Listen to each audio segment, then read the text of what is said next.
Last episode was so nice, we had to do it twice. So I'm back with video content marketing expert Joseph Rubelli. And in this hilarious episode, we're discussing work-life balance while growing on social media. And we're talking about everything, from our step-by-step strategies to our social media pet peeves, and even the rejected names for Joe's community. So sit back and get ready to dig deep for this episode of Brand Tensioning with Friends.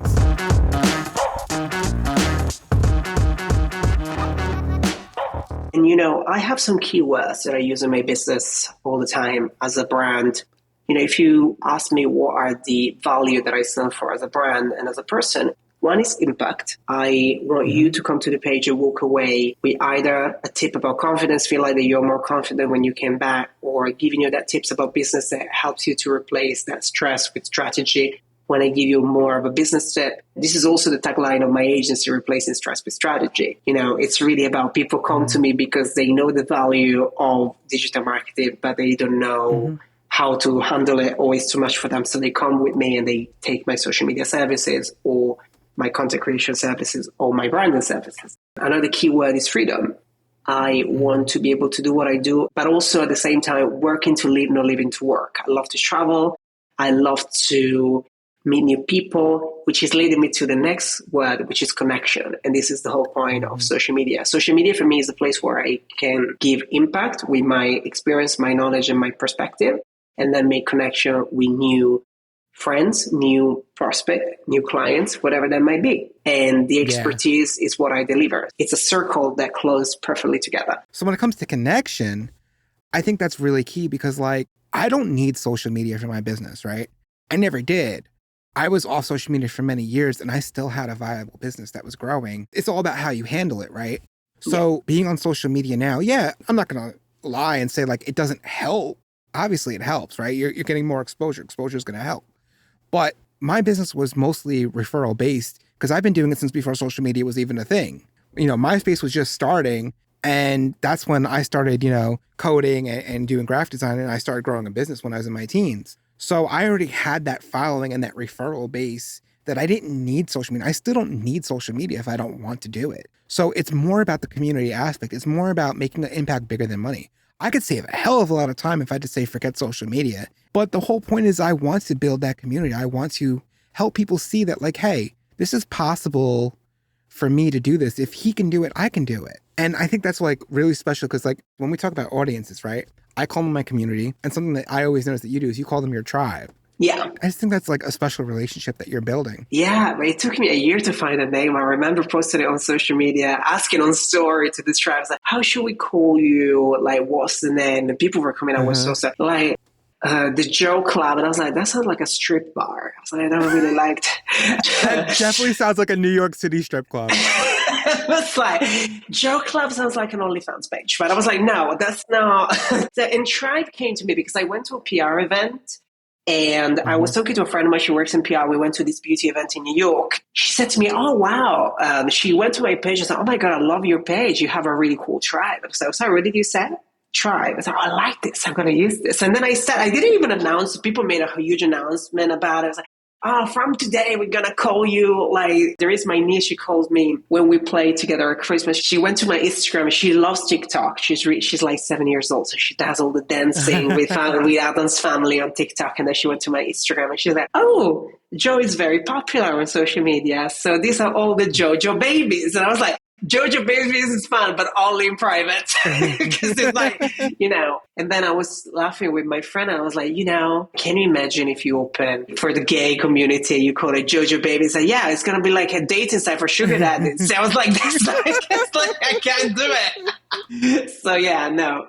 The tribe name is really important. I don't think it's essential, but I think people feel like they belong somewhere. If you give them a name and also something I really value, and this is something that belongs to my brand as well, and I do believe the result is in the output, is how you put the content out there. If you're a graphic designer, your graphic sucks on your own page, it doesn't really work. Same thing if you sell in video content, or if you have a video content expertise like mine and your editing is rubbish, it doesn't really work. Yeah, I completely agree. I do a lot of video messaging to the community. I will always go back to the comments and I will send a video message to the person and say hi. I think that's very personal. I do that a lot, and I want to advise anyone listening to this, if you never try video messaging or audio notes, there are a game changer to get people to connect to your content. There isn't really any algorithm to the code. You just have to be a human behind the screen. And authentic. Like if you're just going to do it, just do it. If you're just going to say, hey, what's up? Follow me, or thanks for following me. But if you're doing it out of the intention of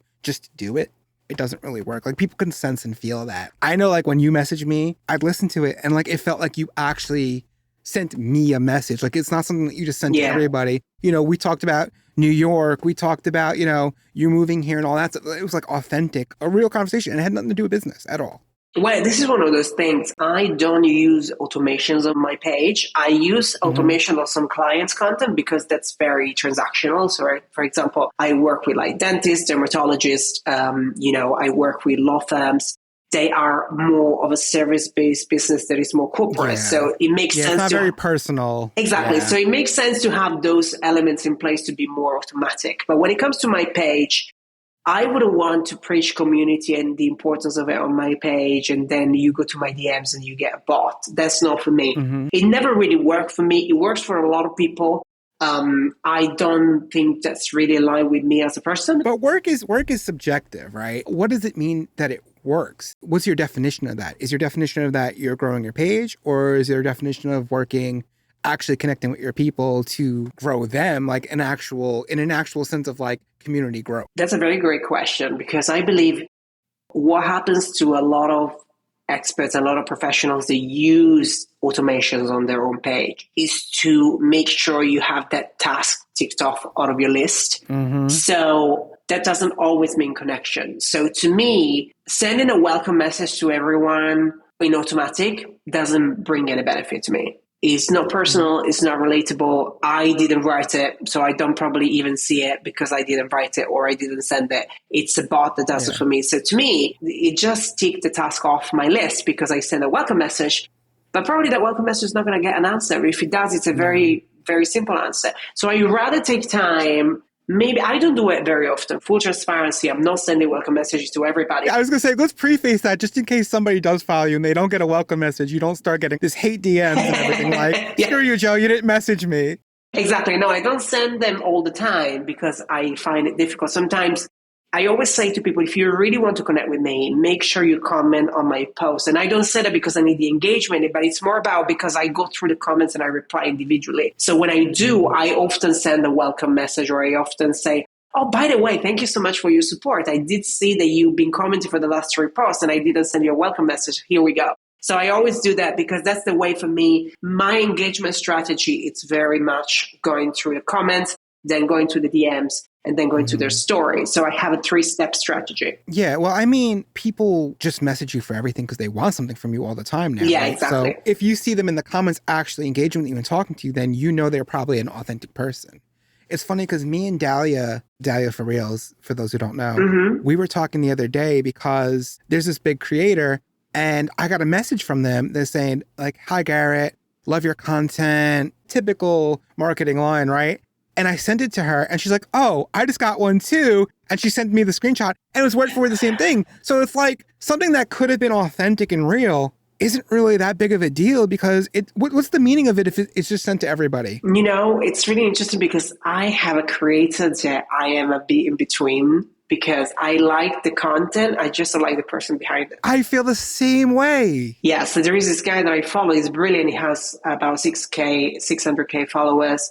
I messaged him in person and then I said to him, oh, hi, I sent you this special. He said, well, I don't have time to reply to everybody. So you have to not expect an answer most of the time. I was like, oh, great. And the last video was community. I was like, great. That's genius. I was like, that's fine. So I unfollow. That's the downside of virality, right? Like you go viral or you grow your page to a certain point and then it's not personal anymore, which I mean, I understand like, you know, it's like that balance, right? Like, yeah, in one way that's good, but in the other way, like you lose the special aspect of it. It's really interesting to me because if you think about it, we're always worried to get more people, but we're not worried to keep the people that are there interested. Exactly. Isn't it funny how everybody wants to grow on Instagram to 10,000 followers, but they don't worry about the other 9,000 they already have and to make them feel like they want to stay? Because if people don't follow you, there is a reason why you don't get to 10K. And sometimes people do the game and follow. There is something that irritates me is when people, to me, it particularly annoys me. And you know what I realize is when I still follow them because I generally did, and then they unfollow me because they follow me until they get to a specific top, like a specific couple followers. I'm like, I noticed that too. I will comment to their page because I have my routine of engagement, and then they will comment to all my posts, but they don't follow me. I was like, what the freaking point? I'm like, really? It's funny because me and my wife have this running joke where I only follow like around 100 accounts loosely. I don't even know the specific number of it because I don't pay attention to it, right? Every time it gets over like 120, 130, I just go back through it, right? And I look like, who's disengaged from me just because like I followed them and now like they don't comment on my post anymore. They don't show up. They unfollowed me because you know, they got to their number. So screw it. I don't need Garett anymore. I'm like, but I really followed you because I really liked your content and you just showed like true colors, like that you don't actually care about what you said in your content. Exactly. And it's funny because like you said, it's usually about people who are talking about community because that's the type of stuff I connect with, right? Yeah. People who are talking about being intentional or impactful or community or whatever phrase they want to use with it. I follow them back usually because like, I love that. You know what I mean? That's so dope. Yeah. And then they're like unfollowing me and like, how is that intentional? I know, it's really annoying. And you know what? Whoever came out in 2015 or 2016 telling people that they need to have a really good follow ratio, and you know, you need to have no more.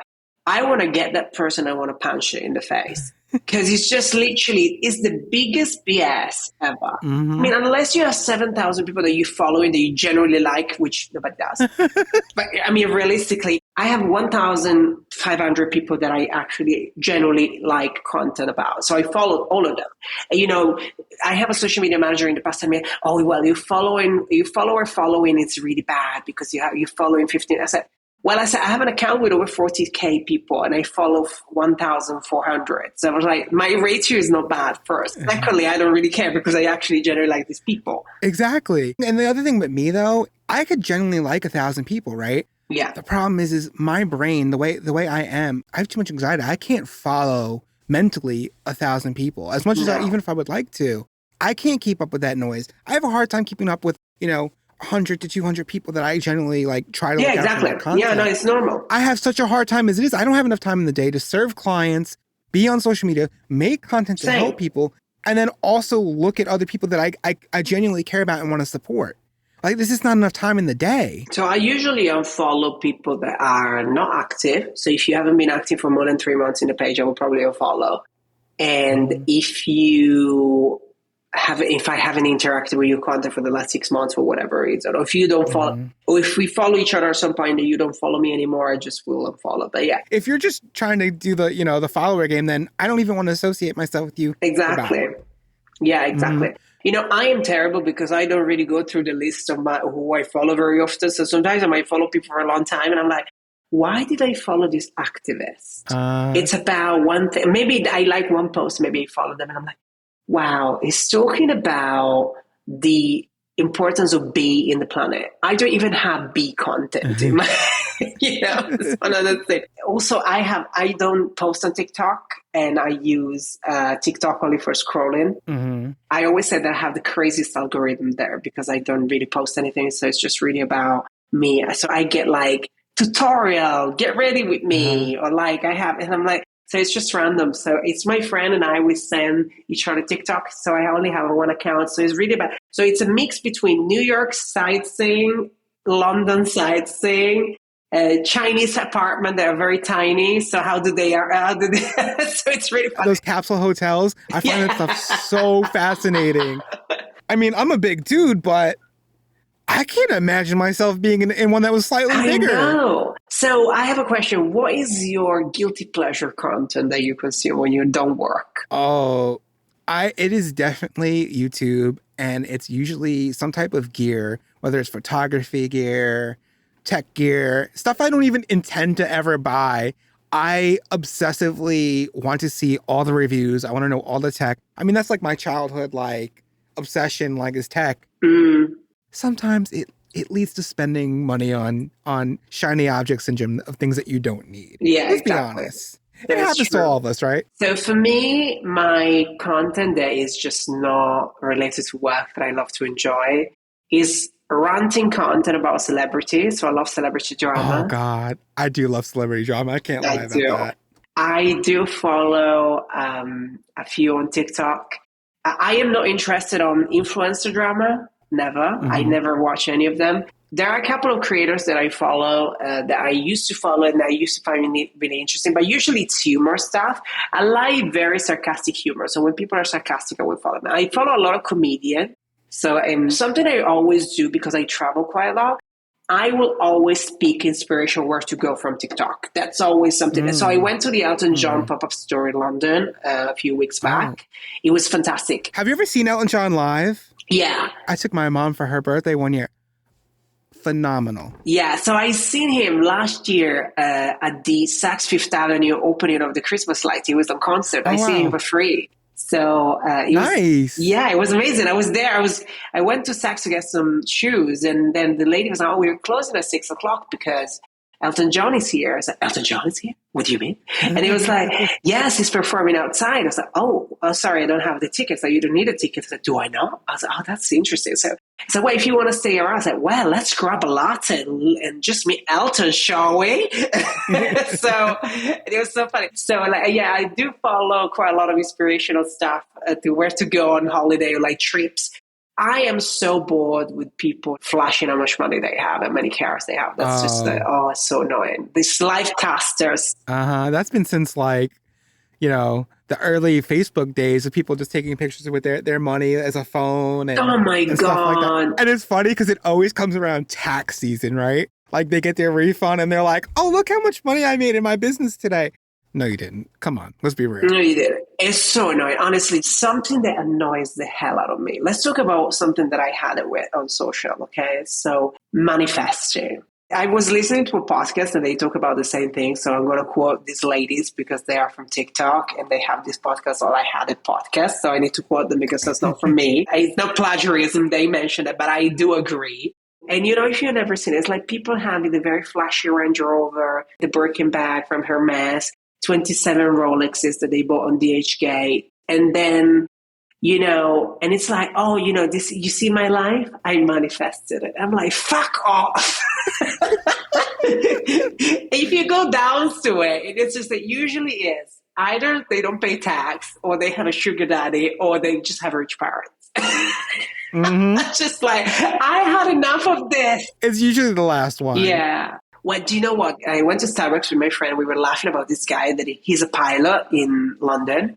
And, he used to do content about pilot stuff, like about flying in planes. And it was really interesting. And then he shifted to being like an Instagram model. So now he's covered head to toe in Prada.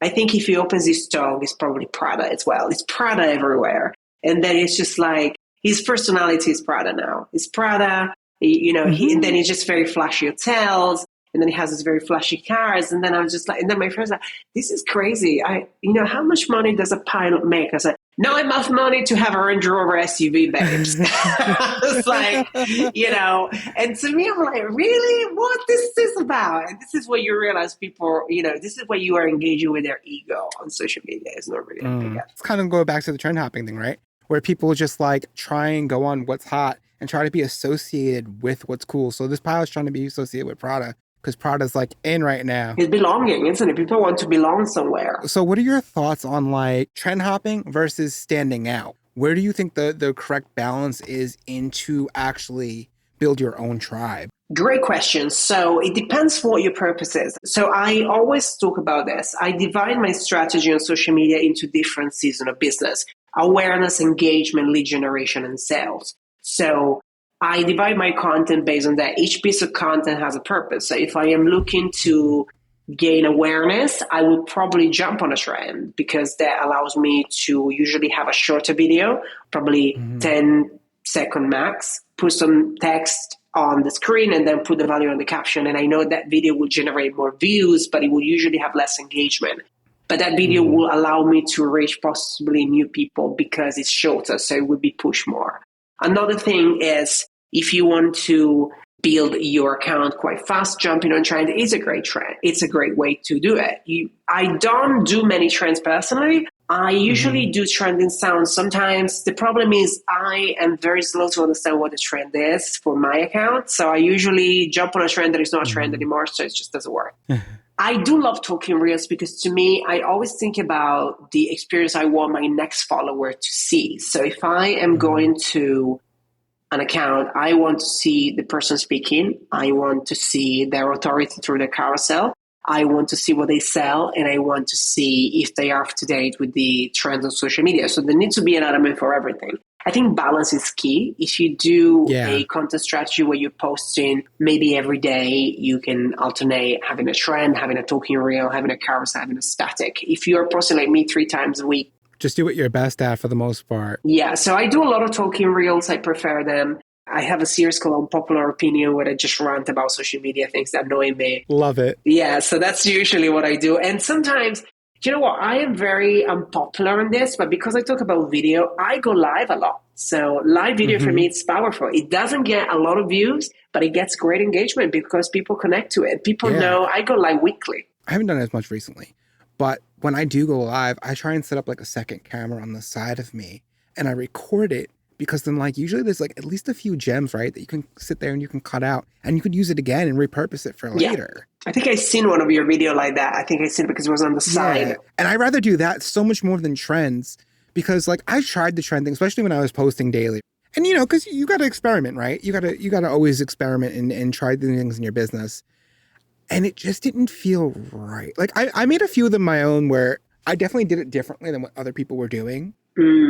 But at the same time, like, it felt more exhausting to me to try and figure out how to turn a trend into me than to just do me and make my points. And when I started actually making that shift and I started making more content with, you know, who I am, the analogies. I know you pick up on a lot of my analogies and like the one about the taxis and traffic and all that sort of stuff. When I started using my analogies more people started picking up on that and following me more for that than the trends ever did. Yeah, I got less views. Let's be honest, my account isn't massive, so my views are a lot different than what yours would be, but like ratio wise, like it's good. A few hundred less views, but 10 times more engagement and people actually connecting with me, and more so than just in comments, but in the DMs, like, hey, I really love that. What's your perspective on that?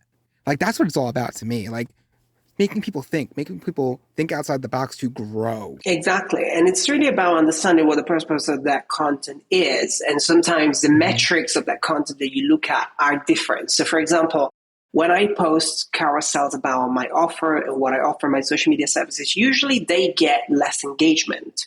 They do get less engagement than usual. However, they need to be there because on the experience of my next follower, I want them to know what I sell and what I offer. It's really important if you're a business because I treat my account as a business owner. I don't treat it like an influencer. So my stories are a little bit more static these days. I post a lot of written content because I realize written content is more digestible. People can skip it quite quickly. They can read it really quickly. And that's how I usually do my strategy. I will post the same caption that I have on my video. I will repurpose that on my story and I will put some real life picture in the background. So if I'm going on holiday, you would see some pictures. And that's how I give you a hint of what I do behind the scene.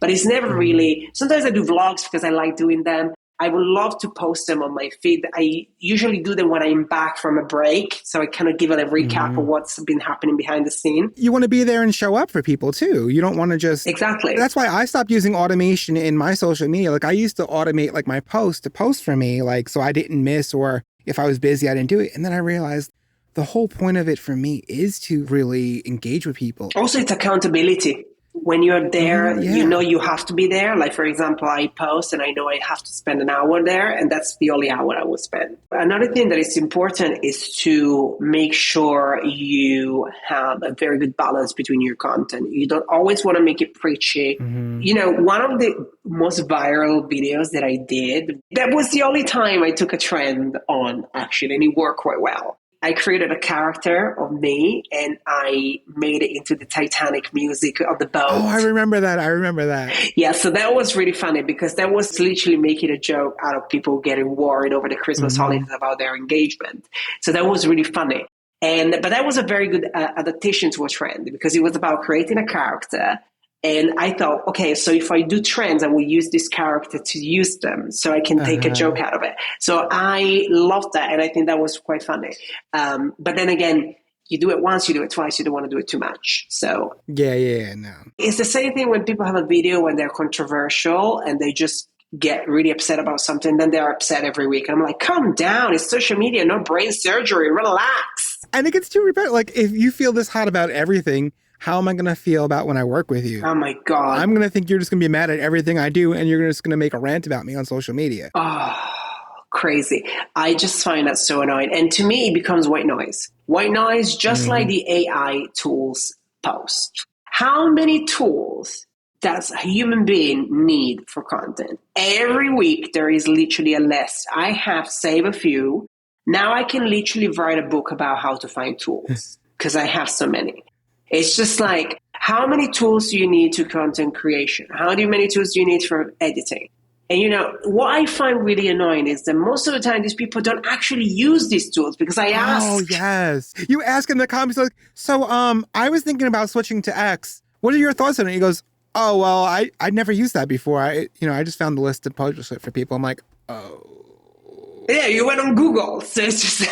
And that's another thing I hate. I hate when people just Google some shit, put it in a post or in a video and call it a day. Like, I could Google if I wanted myself. I wouldn't be on Instagram if I wanted to Google top 5 video editors. I want to know what your experience is with a video editor or whatever the topic is. Exactly. And I want to share something for anyone listening that is super important. You want to become an expert on your field. You want to become a resource of information, but you also want to become the person they buy the solution from. Because if you only become a resource of information, you are one step away from Google. So what happens is when you're posting too much valuable content, quote unquote, it's that you become a commodity for people. So they're never going to buy from you because they know that next week you're going to share something for free again. So the balance, it's about making sure you are sharing content that is educating your audience to then take action to your offer. That's the difference between posting as a business owner and as a content creator. Yep, 100% agree. So we know, like, on social media, you got it popping, right? You got everything going right for you. But what about that balance when it comes to offline life? Obviously, when you're on social media, everything could be perceived as perfect. And we know that that's not true, right? We all deal with stuff. How do you balance, like, what's going on behind the scenes and trying not to let that affect what's going on live and in your content schedule? I think, it's very easy to just show up in the best version of yourself. And that's what everybody does. And, what I've been doing throughout the years is to make sure I keep it as relatable as I possibly can. That everything isn't perfect. Sometimes there is a balance that needs to be respected. And I had to work on finding that balance in the last couple of years. I used to be way more active all the time and be, sharing. I'm someone who is very open about sharing how I feel, and I share my journey through mental health. But I also didn't want the account to become a mental health account because that's where people get turned off. So it was really a balance about understanding what is the right narrative for me on social to talk about what's happening behind the scene. And I did go through a very challenging 4 months at the beginning of 2023. I had a lot happening with my health. I've been diagnosed with a big degenerative disease in my eyes. So that really shocked my world a little bit because I have to adjust and change and pivot to the way I live and the way I operate. So that was big. And I had an opportunity to share, and I did share on my stories. But I didn't want to do a post about it because I didn't feel like it was necessary yet. But I will in the future if I feel like it. So for me, I just go with my gut. I let my gut be my guide with things. And I don't believe in oversharing. I don't think your page should become the place where you complain about everything that is wrong with your life. I think there should be a balance. And you need to remember what people come there for. And sometimes it's about making sure you let them know that there is a day that you're not feeling yourself, and that's okay. It happens. Yeah. I usually try to be way more relatable on DMs when people message me on private. I will say, I've been going through this and that, and I will send a message and, we will have a conversation about different things. On my stories, I will give a hint. And then if people are interested, usually they message me about it. I don't believe in oversharing. I'm a very private person. I don't post my family on social media. I don't post my partner on social media. I don't post any of that. And it's really interesting when I talk about things because people say, you're the most active person online, but I don't know anything about you. It's the illusion of consistency. You're always there, but, I am more personal on my Facebook because that's more like for my family and friends and etc. But and I will post if I have people that are really connected on Instagram, they will send me a Facebook request. But the balance, it's about making sure you schedule your time online and you schedule your time offline. So usually most weekends I'm off social media. I never on social media on Saturdays ever. I need that break. And for me, I will have that time out of my day. It will be an hour or two that I will spend online on my account, and I will make sure that I only do that. So I only engage with the community and etc. And then I walk away from it. Those hard limits are really important. Yeah, it's very important. And it's really about living to live the moment, not living to post. That's very important. I think that's a balance so many people just can't master. And I struggle with, especially Instagram, because that's like my community. I want to be on there like 24/7, and then I don't get anything else done. And then it burns you out. And then it's like a nasty cycle of like, okay, now I got to get back to Instagram. I got to get back to helping my community. But I can't because I can't pour from the empty cup. There is literally a very interesting study I read the other day that 70% of people spend an average of 3 years on social media. Wow. Which is crazy. If you think about 3 years of your life on the screen, it's crazy. So it's really about understanding when it's time to stop. And another thing that is really interesting is that I'm very diligent with the time that I spend online. So for example, when I'm out with my friends, especially with my best friend is someone who is on social, but is not working on social. So he said to me, it's really funny because you are the only person I know that works on social media. You're very active on social media, but the only person that never picks up his phone when we are together. Because I never have my phone on the table when we have dinner or when we meet friends or when we have drinks. I'm very focused on the moment. I'm never on my phone. I usually am on my phone if this is like a very easy lunch or something. But if I'm meeting friends and I'm cautiously making an effort to meet. You want to show up and be there for them. Exactly.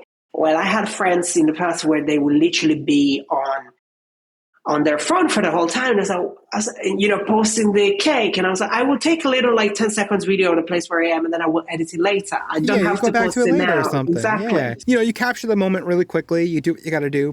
But then you're being with the people that you're purposely there for. Exactly. It's really important to separate that balance between work and personal.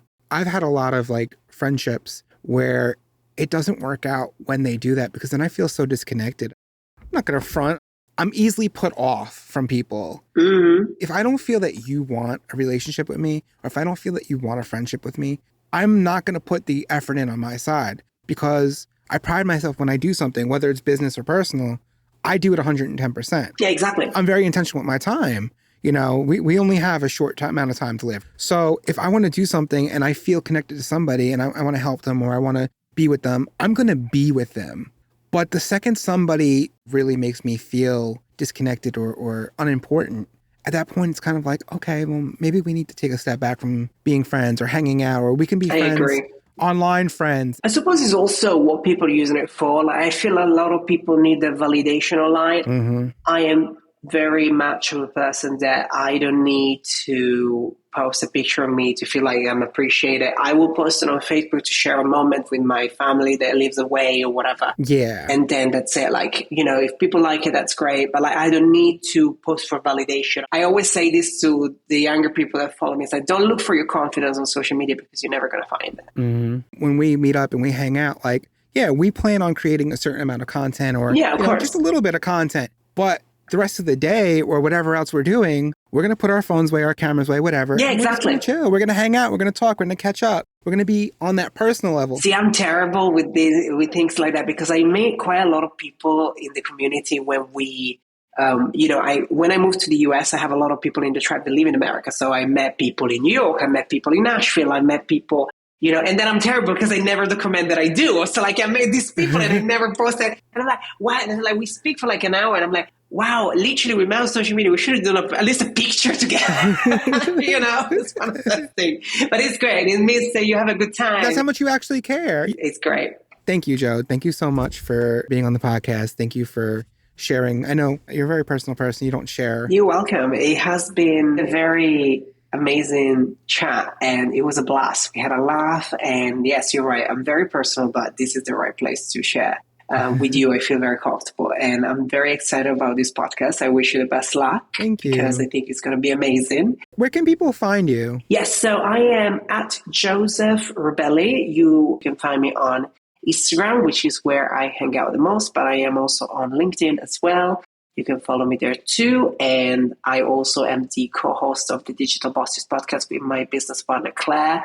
And you can find our show on Spotify, iTunes, wherever you listen to your platform. Thank you so much. I have to give a huge thank you to Joseph Rubelli.